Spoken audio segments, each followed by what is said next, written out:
Hello and welcome to JH UK. I'm Priscilla Wigbo, and on the panel this week are the founder of the Common Sense Network, Mike Omoniyi, journalist and broadcaster Hilary Clark, and analyst Douglas Pollen. Well, ladies and gentlemen, welcome to the program. The UN's poverty expert, Philip Alston, has urged the British government to take action and try to tackle poverty.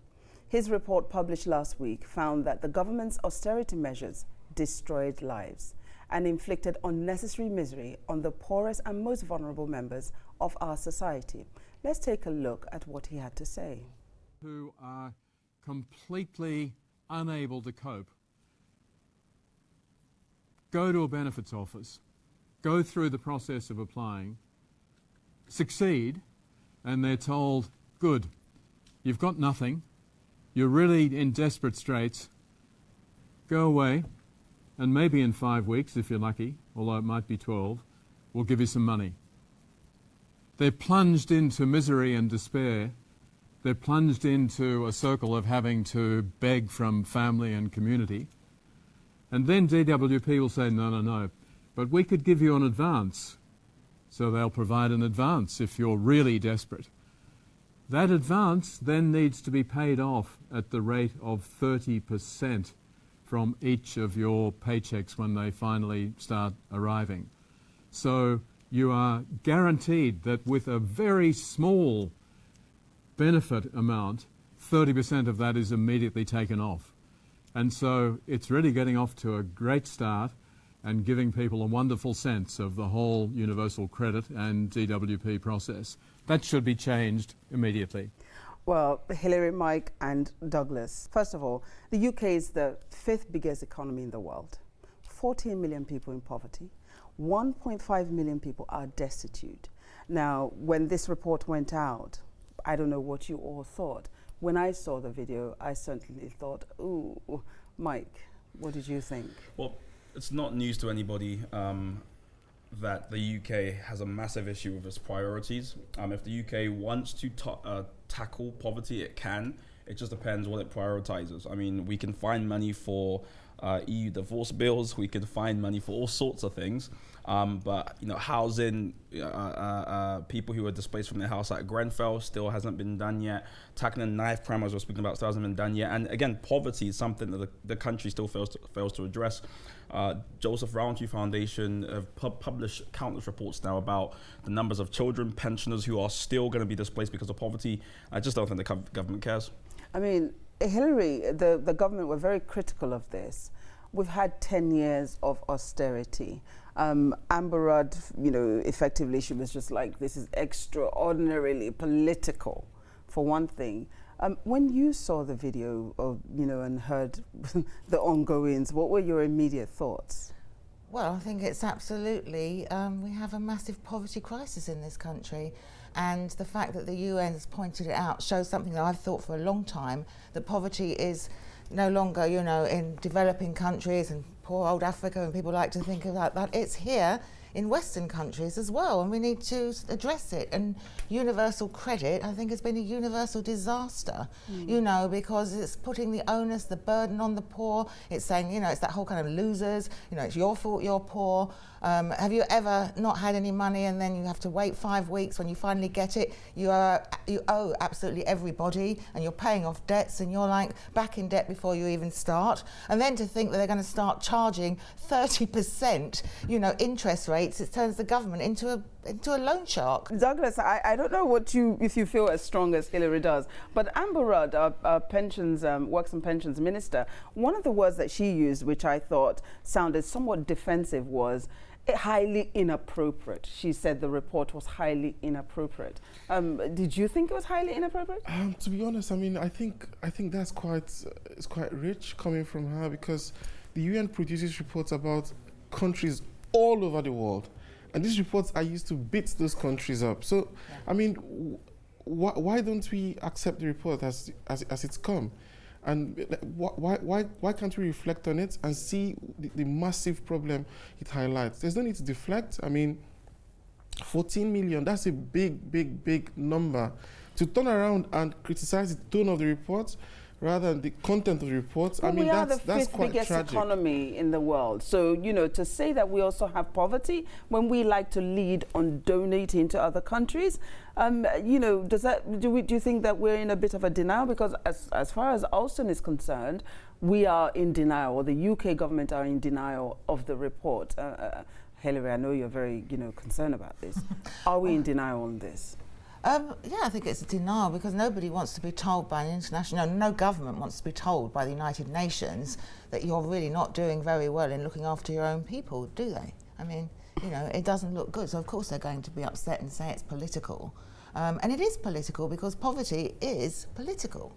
You know, it's about the redistribution, distribution, how you hand out the pie, and also how much you care about it as a priority. And this government, you know, we did, you know, I think they had problems with sort of people abusing the benefit system and all of those things. You know, local councils who used to pick up all of these problems, and they were on the ground and able to see. They've had their budgets completely squeezed to nothing. I mean, I live in Tower Hamlets and I can't remember the exact statistic, but I think the budget's been cut by about 60%. I suppose that supports, you know, what the report is saying. As I mentioned earlier, 1.5 million people being destitute. Do we think that this whole Brexit conversation is going to have any further implication on this situation? Absolutely.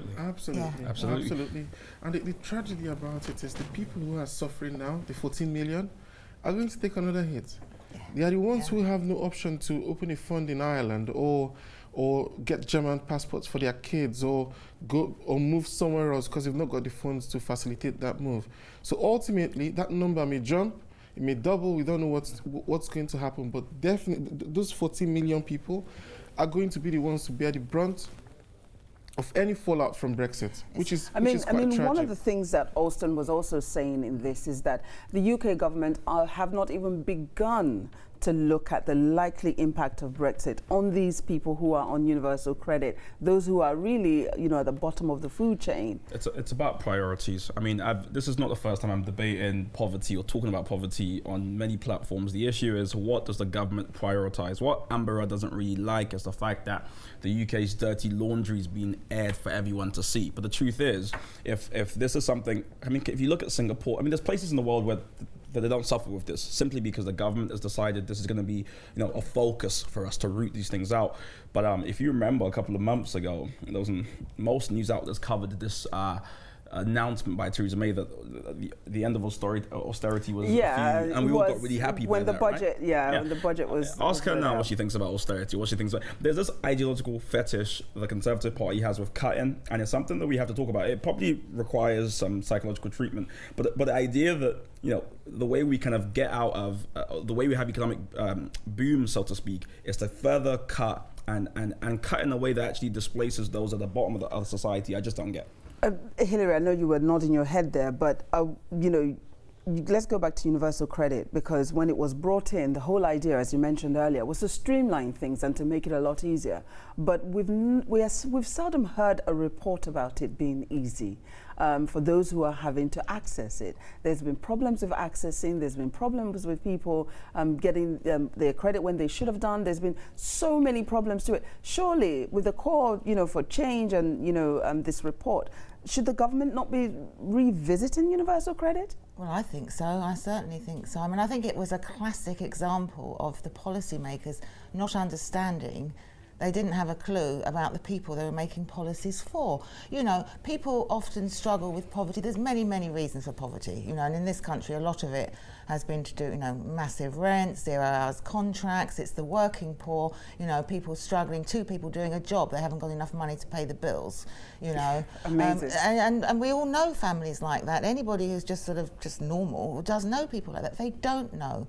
Then on top of that, you have people that are in poverty because they've got, you know, certain mental health issues. You know, you ask them to manage budgets. I mean, you know. I mean, one of the things that we saw, as you mentioned, mental health there, is that the disabled, for instance, were being subjected, you know, with the universal credit. They were, most of them experienced either no money, the services that they once, you know, had access to was no longer available, or they couldn't be paid, or they now had to be reassessed. And told they could go back to work when some of them physically couldn't actually do that. And this has been to me, it's been a gradual moral decline in a sense, because when you think about, when they first started food banks, my alarm bells went off, because I thought, food banks in this country, like giving out, tins of tomatoes. Back to the war days, in Britain, right? it's more than back to the war days. It's like there's no place for that in this country. If we have a problem of hunger in this country, in Britain, in the richest, well, not the richest, but the fifth richest, we need to call this out very, very quickly. I mean, I have spoken to GPs who are talking about children coming in malnourished in the United Kingdom. That is not acceptable. Wow. We do have to take a quick break for a moment, but we still have so much more to discuss. So please join us in a moment. We'll be right back.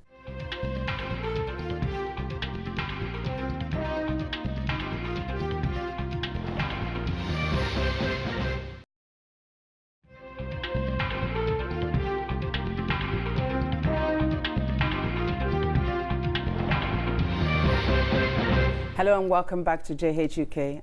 In Nigeria, the presidential candidates have officially launched their election campaigns.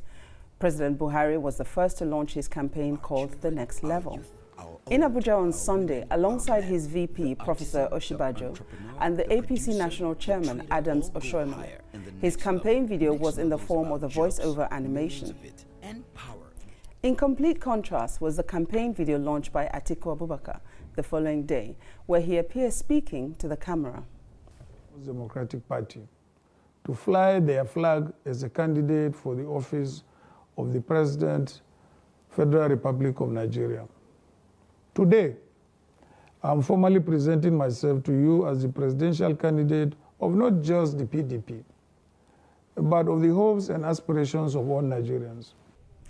So first up is 2018. We get more and more sophisticated with our campaign videos. What did you think, Douglas, seeing the two different videos? To be honest, I mean, what I felt was heartbreak, to be honest. Heartbreak? Deep heartbreak. Okay. Really deep heartbreak. Really. Right. Why that is because you see a country with Nigeria with so much potential, and the subjects that are being discussed are horrible. I mean, the points of the campaign, these were things that the West did 100 years ago. Nigeria has so much potential. But one of the campaign was, obviously using new technology. There was a whole cartoon, sort of saying, well, we've done this, we're going to do more of this. And then obviously it's his first time running as a candidate. You see, and he says, I'm presenting myself. I mean, how did you see that, Mike? I'm very libertarian. So for me, it's kind of like, imagine having a house that has a foundation issue and someone says, I'll repaint it and I'll sort out the, it's like, okay, that's all nice. However, what about the foundation? And my issue of these things are, I remember watching the first one, it was just promising lots of jobs and jobs here. Every election, everyone promises jobs, so that's not new. What about policing? Nigeria is grossly under-policed, and we don't seem to hear about that often. What about kind of infrastructure? Nigeria is like heavily there's underinvestment in infrastructure. That's not talked about. Instead, there's this kind of weird new age technology stuff, which is, again, painting the house but not dealing with the root issue. So for me, it misses the whole point. Hillary, I mean, how do you think they were getting their messages across? Do you think that they were getting their messages, would you think it was easier on the eye with a cartoon or just that human presentation? I didn't like either. Okay. I mean, I think as given sort of some of the talent in Nigeria in terms of Nollywood and broadcasting and creativity, they could have found a better advert, both of them, for their policies. And then, I completely agree with Mike. I mean, they're not focusing on the big issues. And if they just pick just one or two, like the infrastructure issue is huge, the police force and crime and corruption is huge, But in their respective manifestos, obviously they can't put everything out. But I think that in their respective manifestos, there is a mention. I do know that for the next level, for instance, they speak more about connecting the country more with trains, infrastructure. And I know that in the one by the opposition party, they speak about the fact that they are going to deal with the police situation. They do mention it in there. So, Douglas, I mean, I know that you're not particularly happy about this, but do you think that they got their message across? They will get their messages across with these videos the way it's gone out? All we want to see is the realization of these campaign promises. Yeah. Don't do any campaign video. Just come in there and do what needs to be done. Okay. That's all. No one cares how fancy the campaign videos are. It doesn't matter to the average Nigerian who can't eat or who lives on less than $1 a day. They don't care. Okay, They want food so their on table. that note, there were some issues. There's been some controversies about, then there's an allegation of plagiarism on the part of the current administration and their next level campaign, or shall I say, using that word and the logo.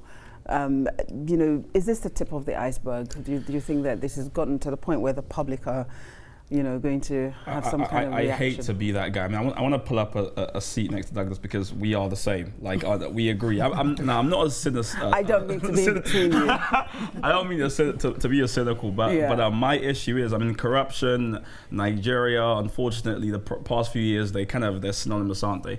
And the issue is, there is no, as Harry said, there's no kind of concerted effort to say, how are we going to root out this systematic thing? Because what we see with this campaign is sort of smoke and mirrors. And I think, so I'm a young Nigerian, right? I'm a millennial.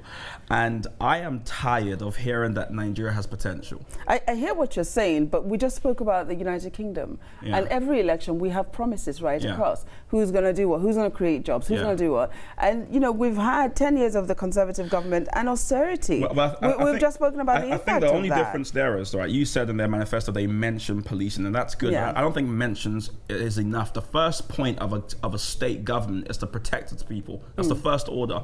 And unfortunately, they fail on that front. Lots of people don't feel Security safe. issues. Okay, let's move on. Moving across the Atlantic now in the USA, the White House says it will introduce new rules governing future press conferences after a journalist and President Trump clashed. The White House tried to ban the journalist, CNN correspondent Jim Acosta, but the decision was challenged in the courts and the ban was lifted. In the future, the White House will limit all journalists to one question, with follow-up questions allowed at the discretion of the president or staff. Failure to abide by the rules may result in the suspension or revocation of the journalist's pass. What do you all think about this? Hillary, I see you you're just ready, you want to go. What did you think of that altercation when you saw it?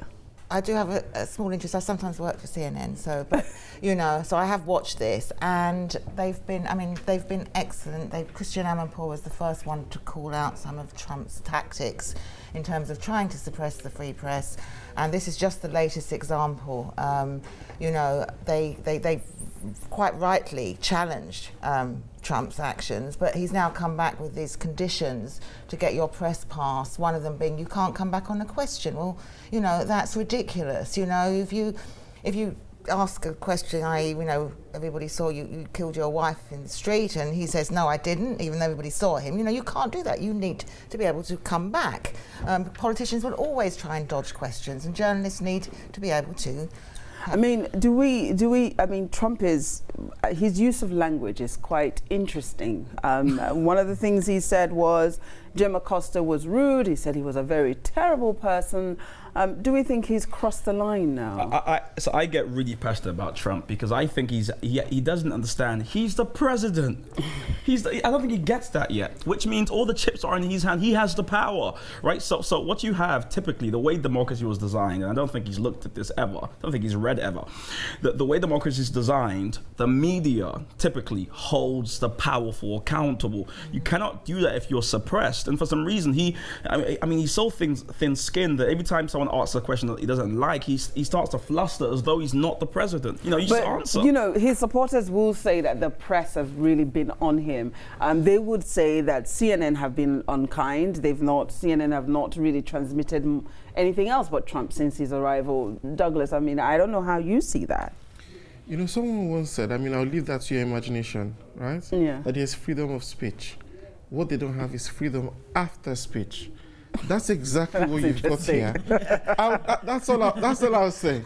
So they're saying you can ask any question, but if the question is not what we want to hear and you try to follow up, then you take a walk. And that's so shameful coming from the United States, to be honest. And how the population has not been able to hold him to account. I mean, they did well during the midterm elections, but something needs to be done.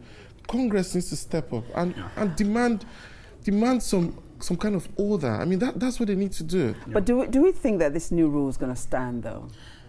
I think Given the way things actually work in reality, do we actually see this, Let's standing? see. I mean, so far, most of the other US broadcasters have been quite good in backing CNN because all of their interests are at stake here. So, let's see what happens on this one. But there's a general, I think the other thing I'd like to bring out is that globally, there's a general clampdown on journalists. Including sort of murders of journalists. There was there's been quite a bit in sort of countries, in European countries where you wouldn't expect it, and then there was the hideous thing with Egypt. We've had all that. I mean, so all of this is going on at the same time. Trump's been, before he was elected, it was CNN fake news and fake news this and fake news that, and loser paper, the New York Times. I mean, he's downgraded the media because it's really sad because I hate to be all kind of apocalyptic here, but if you trace this down the line, this is how a lot of totalitarian regimes start. They start by kind of essentially discrediting and dehumanizing the press such that no one believes them, and all you believe is the leader who has vested interests. So it's a weird. But does anybody really believe Mr. Trump, though? Can we really say that people believe him? Absolutely. Yes, they do. Absolutely. I mean, you've got people who have made it their life's mission to campaign for him. They absolutely do. If they didn't, he won't be there. Well, everybody has a follower, I suppose, including the devil himself. Well, on that note, we're going to take a quick break, but we still have a lot more to discuss, so please join us in a few moments. We'll be right back.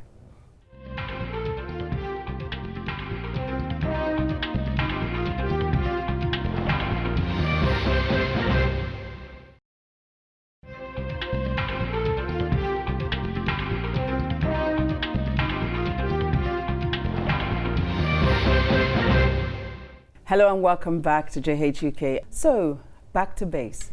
The British Prime Minister Theresa May returns to Brussels on Saturday for last-minute talks on the UK's plan to leave the EU. She's under pressure from her cabinet not to give way, but Gibraltar and fishing rights remain stumbling blocks ahead of the summit of the European leaders on Sunday. Well, it's been drama after drama after drama since 2016. We are at the height of the drama at the moment, I dare say. We've seen resignations after resignations, almost like dominoes falling. Do you think that they will finalize this agreement by Sunday, given all that we have seen and all the backward and forwarding, as I've mentioned, Hillary? Where do you see us on Sunday? Even if they come away with a deal, and I'm fed up with that word because all we hear about is a deal. What does that mean? But if they come away with some agreement on the so-called orderly departure of Britain from the European Union, or some agreement that we don't actually really leave, but we leave, in parts because we can't leave, or whatever, once we've left, that's when the hard work will begin, because we're going to have to renegotiate all the trade agreements on absolutely everything, from audio-visual rights to environment to... But with who, though? Well, with the European Union. We'll be an independent trading partner. Each one of those trade agreements will then, and I know about trade because I've covered trade reporting, it can take months and years. But then wouldn't it be easier, considering that we were part of the bloc in the first place, and therefore we've had to, for instance, had things made to the same specifications. It will only be about the tariffs. That's, Mike, the way you're looking at me like I'm speaking strangely. Will it not be? Each parliament, although this agreement it will have to be approved by the European Council, which is the governments, right, and by the European Parliament, which can't amend it. It can either agree it en masse, agree the deal or not. The trade agreements afterwards will have to be agreed by each parliament, and everyone will have a gripe. Poland will be worried about their potatoes, and Spain will be worried about olive oil. So you're saying that it's not as simple as having all of them agreeing within, just that EU bloc as we thought. Negotiations can take years. you never know what's going to jump out at you. I mean, I remember when they negotiated, this was an international agreement, not just the EU, but the World Trade Organization. And the thing that nearly blew it apart was French insistence on being able to keep quotas on its television output, you know. And so you've got everybody from Boeing, oil companies, everybody involved. It was that one thing that nearly blew the whole thing. And that is the way that trade agreements work. So once we've done this deal, I mean, it's only going to be really, I think, like a political declaration that, yeah, we can kind of agree. You know, and I think that the EU are playing it very cleverly. They're just not negotiating a lot either, because they know all of these things that, you know. But obviously they're going to play safe because they have to equally protect themselves. They also have issues within their own, you know, Committee of Nations. Some want out. Mike, I mean, how do you see all of this? So I've been one of Theresa May's biggest critics for a long, long time. I've done press everywhere talking about how she's not doing a good job. Has she won you over? However, no. So what I want to do actually for a lot of people, because I'm speaking to people on the ground about Brexit. So I used to work in Brexit for about in Europe for about 18 months. I've studied it extensively. A lot of people don't actually understand how it works. So to the average guy on the road, so to speak, I'll narrate very quickly a kind of the best case scenario is that on the 25th it's approved, comes back to the to Parliament for a vote in December. Again, it's approved. Early 29, the EU has to agree, and then it comes back, and then the European Parliament has to agree. European Council has to agree. At least 65% of the population has to be kind of made for it to agree. And if that all works, 29th we'll leave. Now, anyone who knows about politics, I've just spoke to you about essentially 6-7 moving parts. If you think somehow all that's gonna work out, and on the 29th of March 2019 we're gonna leave, and in 2020 everyone will be happy, that's just not going to happen. So there I go back to my old self, is I don't think she's got a clue what she's doing. I don't think all these different moving parts are going to go the way she wants us to go, and I think she's in for a surprise, especially in December when the Parliament votes on this. So, Douglas, what would you say then? Would you say a no deal is better than a bad deal? Any deal outside leaving the EU is a bad deal. That's all I'll say. Because at the end of the day, we can't be outside the club and enjoy all the benefits. The EU is going to make sure we don't. It's just simple as, and if we think the EU has been difficult now, you just wait until we leave. And you've got a population of about 400 million people, one of the biggest blocks in the world, and you with a population of 60 million people sitting across the table from them. I mean, they're actually hiding how sharp their teeth are at the moment. When it comes to the trade talks, then they have a lot of the cards. Then they'll start pulling their weight around, because then you're not a member anymore. You've left. The worst has happened. They've got really. But then surely I understand that, and naturally they would want to do that, because obviously, you know, you were once a member of the club, you're going. But surely they would want to do this equally in a manner so as not to make their own selves uncomfortable, because there are agitations within. You know, we know that Hungary, we know that Greece, we know that, you know, there's been issues with Spain and all of that. We have these teething problems that are going on at the moment concerning leaving. So surely, in as much as you would, you know, the EU sees an opportunity now, would they really take that, do you think, Hillary, to, you know, put the knife into the UK? I don't think they deliberately will want to put the knife into the UK, but, you know, it's going to cause them a lot of stress as well, because they've got to, you know, they're already doing it, you know, tariffs and, what, you know, if borders go up in Rotterdam and, you know, and all the ports, you know, in France, you know, they've got to deal with this, and they don't know either what they've actually are going to be dealing with until we know what kind of agreement is going to happen. But, you know, to crash out of the EU with no agreement whatsoever will cause, I believe, tremendous hardship in this country. You know, we don't even have the fridge storage capacity to store up the food we're going to need. Food prices will soar. We talked about poverty in this country earlier. It's going to get worse. The poor will always be the ones that pay first. The rich can always find food. We know that. But, you know, the social unrest, the problems down the line that this could cause, you know, I mean, you paint a gloom and doom picture. Well, I do see it. I do see it like that. But just very quickly, although time doesn't permit me, but just very quickly, Do we think that the people's vote is going to creep in at some point, Yeah, Mike? that's the one thing I was going to say. Everyone always says it's either no deal or a bad deal or whatever. That's not our only choices. We can have a referendum if a people's vote, so it's been branded, clever branded in that. If the vote fails on December in Parliament, then they still get 21 days to renegotiate, so you can still renegotiate. The 585-page document they released has a clause in it to say that we can extend, although we have to pay, we can extend. So there's lots of different things that can happen here. We shouldn't get Well, on a bit of a happier note now, Olivette Otelli has broken down the glass ceiling by becoming the UK's first black female history professor. Born in Cameroon, she's a historian of transnational colonial history and is due to publish a book on African Europeans. She says she hopes she won't be the only black female history professor for long. But since there's only one other black history professor in this country, and he's male, she might be for a while. Her forthcoming book is about impacting Africans. It's about the impact that Africans have had on European history. So she says also that there are a lot of people that have doctorates. Yeah. It's not that there aren't people that, that can become, but she's still fearful that she may be the only one for quite a while. It's about, so for me, my big kind of push is to get a critical mass of black people in any kind of any facet of society, so to speak. And in academia, we're woefully underrepresented for lots of different reasons. One is the pay isn't so good. If you've got a family in Africa you're trying to send money back to, it doesn't work for that. Is that good? So should the UK be responsible for that just because you have extended family? I can't accept that, Mike. Sorry. No, Douglas, you're itching to say something. That's just not acceptable.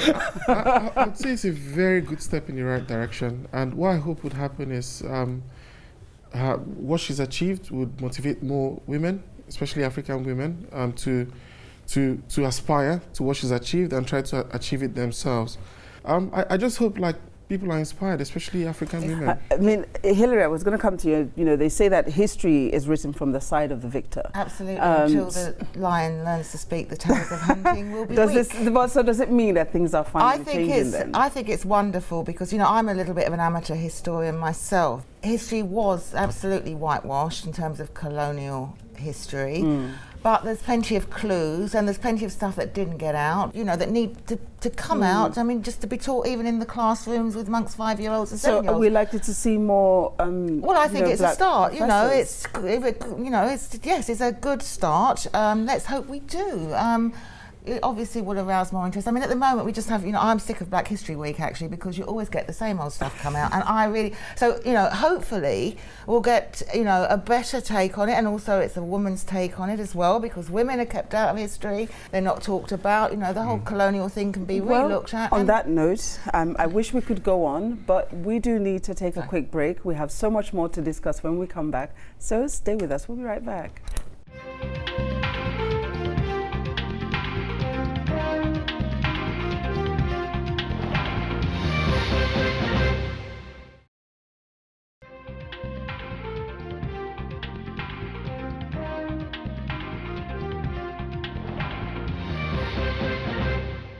Welcome back to JHUK. I'm Priscilla Winkwa and I'm pleased to welcome back our panel. So, going swiftly back to Africa now. In Tanzania, if you're a schoolgirl and you fall pregnant, that's the end of your education. Last year, President John Magufuli announced that no pregnant girl will be allowed to study, stating, after getting pregnant, you are done. Tanzania's policy attracted the attention of the World Bank earlier this week. The Egyptian vice president said Tanzania will only receive a loan worth $300 million to improve education once it has granted teenage mothers access to schools. Now, tell me something, Douglas. When you heard that in 2018, what did you think? Because, in my head, I just sort of went. It's quite sad coming from someone that high up in government because what you find in many African societies, once a girl gets pregnant, a teenage girl, she becomes ostracized. It's almost like a taboo. You're pregnant, you can't be around your peers anymore because their parents don't want you to influence them in a particular way. So, it just puts that much heavier burden on these girls who already don't have a lot of opportunities. They are already being pulled out of school, and many of them don't go back into school. So to make that a policy, I mean, you've just killed any chance any of them has of actually coming back to make something out of their lives. I hear what you're saying, but you know, laws have been moving forward. This is not new to Tanzania or to the rest of us on the planet, as it were, but it's particularly being advocated by the Catholic Church in Tanzania. At the moment, I don't know, Hillary, as a woman. Of Ireland, you know, about sort of 40, 50 years ago. I remember meeting once, this was in Kenya, so it was next door, a little girl, she was 13, she'd got pregnant, I didn't ask how, but she'd been through a trauma, even having the baby was a trauma, and she said to me, I'll never have another baby. Wow. And you know, it was really upsetting. And you look, and it's like, you know, we don't know how these girls, you know, they're naive. If they're under 15, 16, I'm sorry, you know, whether it was a boy of their own age or whether it was an uncle or whether it could have been, you don't know who did it. So you could have real sort of social abusive issues going on here. School is the best place for these things to be called out. This is, you know, I think that Hafez Ghanem of the World Bank is absolutely right to put pressure on to highlight this matter, and I think the Tanzanian government should just move into the modern world. And Mike, do you think that the action of the World Bank is going to have an impact? I think, do you think it will cause a bulldozer to change his mind? I think it really will. Tanzania is desperate for the funding, so I think it definitely will. But I think it's a shame that we have to, especially in parts of Africa, it takes international bodies like the World Bank to force governments to kind of see sense. That's an issue. I believe in the separation of church and state, and I think to a great degree, most liberal democracies, the idea that you'd have, you know, religious state just doesn't make any sense to me anymore. And I guess again, this is the need for press, strong media that can criticize, hold the government to account, such that it doesn't have to take external bodies putting pressure on these governments to finally act in the interest of their people. But you know, there's also the situation where schoolgirls are subjected to pregnancy tests, regular pregnancy tests, and some of them are being arrested, for instance, if they're found to be pregnant. I mean, it's like... Well, the interesting thing is it takes two to get pregnant. You remembered that part, Douglas. Yes. Thank you. It takes two, I mean. What? I know, so it sounds strange. We are the men. I mean, what's happening to them? The bulldozer is one. Exactly. I mean, it's very hypocritical, and sadly, it's widespread.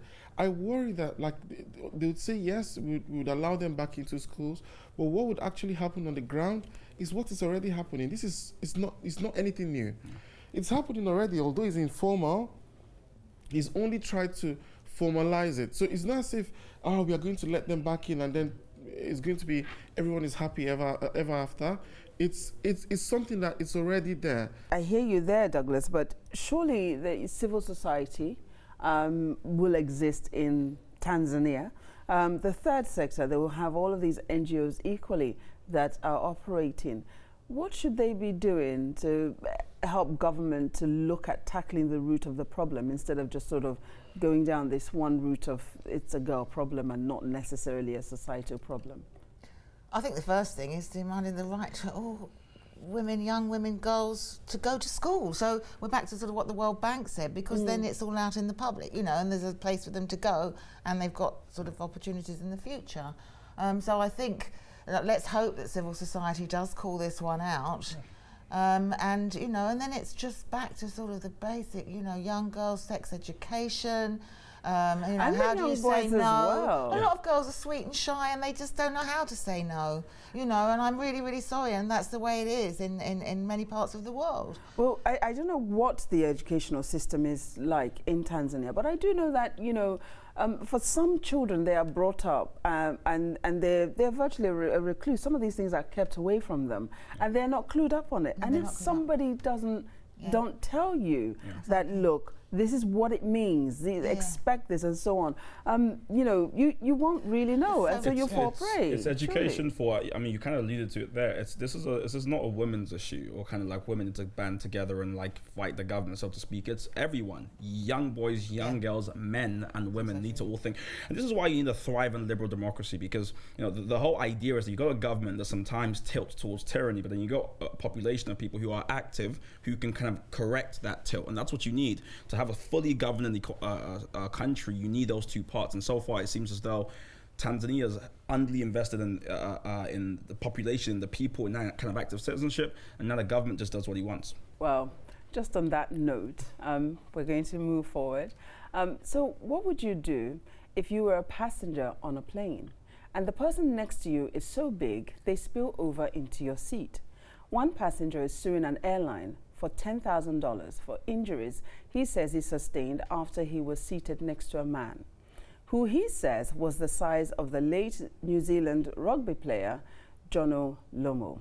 I don't know, have you ever felt uncomfortable sitting next to somebody on a plane? I'm coming to you, Hillary, because we girls, you know, we get in the seats, we buckle, and then, you know, somebody comes next to you. Have you ever felt uncomfortable thinking, he's kind of big? Not big, not is the reason that the person was big taking up seats, but I just about 3 days ago flew back on a sort of 12-hour flight on British Airways from Africa, and I could sue them for the backache just because the plane was packed like sardines, you know, there was no room to move. And I think the problem with this is that airlines do that. They sell every single seat. They should always keep 2 or 3 or 4 seats in reserve, and they can diplomatically say, okay, here you are, sir, if you could sit here, if you don't mind, and that's it, you know, end of story. But they don't, and so there's absolutely every inch is taken up. And so obviously when things and situations like this arise, you know. So you're suggesting, much like we keep seats for families, we keep seats, you know, because on the aircraft there are certain seats that children sit on, families will sit on, there are specific people that sit along the aisles and so on. All of that's done. We may not know it, but it's all done. Are you suggesting then, because yeah, in I mean, order, you could be a heavily pregnant woman, yeah, or you could but in order have to, suffered from thrombosis in the past and need to, there should be a little bit of flex. They should leave a little bit of space. but how do we do that? Because everything is technology now. Do you now have to say, well, you know, please note I'm slightly larger, because, you know, you choose your seat before you get there, you do it all online before you turn up, and not everybody goes to the counter or drops off I their can't bags. understand your restraint. I mean, I found myself on a 7-hour flight stuck next to someone who was flatulent, and I had to endure that. I mean, and you could see like in such situations you find that the person is very self-conscious. Yeah. And I mean, to put the I think the airline should do what Hillary was just saying. You should have a seat maybe somewhere at the back, maybe a larger seat or something, because the reality is not everyone is the same size. No. Like this person who sat next to me, if they had a provision like that and she had the opportunity to go to the back of the plane, it would have been probably a much more comfortable flight for her and for me as well. I mean, I didn't say anything. I didn't complain. But then airlines will say, do that. airlines will say that's why we have business class seats. Yeah.